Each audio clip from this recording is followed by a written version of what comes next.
ഭഗവാൻ കൃഷ്ണൻ കാളിയ മർദ്ദനം നടത്തിയ കഥ അറിയാമോ? വിനതയും കദ്രുവും കശ്യപന്റെ ഭാര്യമാരായിരുന്നു. വിനതയ്ക്ക് ഗരുഡനും കദ്രുവിന് നാഗങ്ങളും ജനിച്ചു. വിനത ഒരു പന്തയത്തിൽ കദ്രുവിനോട് തോൽക്കുകയും കദ്രുവിന്റെ ദാസി ആയി തീരുകയും ചെയ്തു. ഗരുഡൻ ദേവലോകത്ത് നിന്ന് അമൃത് കൊണ്ടുവന്ന് നാഗങ്ങൾക്ക് കൊടുത്ത് അമ്മയുടെ ദാസ്യമൊഴിച്ചു.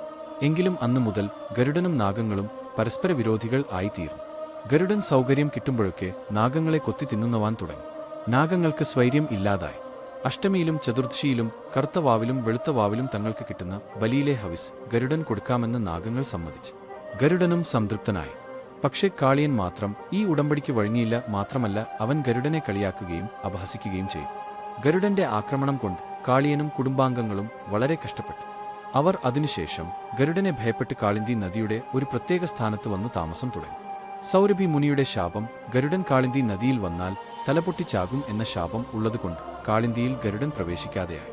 കാളിയന്റെ വിഷം ഏറ്റു പരിസരങ്ങളിലെ വൃക്ഷലതാദികൾ കരിഞ്ഞുണങ്ങി. ജലം വിഷസങ്കലിതമായി.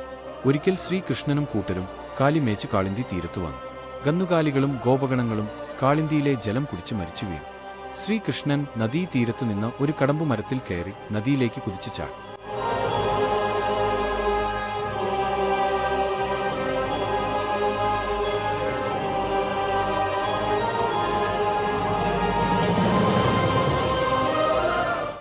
ക്രുദ്ധനായി പാഞ്ഞു വന്ന കാളിയന്റെ തലകളിൽ കയറി നിന്ന് ശ്രീകൃഷ്ണൻ നൃത്തം ചെയ്തു.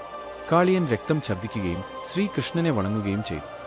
കാളിയന്റെ ഭാര്യമാരും കുട്ടികളും എല്ലാം വന്നു ശ്രീകൃഷ്ണനെ സ്തുതിച്ചു. ശ്രീകൃഷ്ണൻ അവരെ എല്ലാം രമണകദ്വീപിലേക്ക് പറഞ്ഞയച്ചു. ശ്രീകൃഷ്ണന്റെ പാദമുദ്ര ശിരസിൽ കണ്ടാൽ ഗരുഡൻ കാളിയനെ ഉപദ്രവിക്കില്ല എന്ന ഉറപ്പും കൊടുത്തു.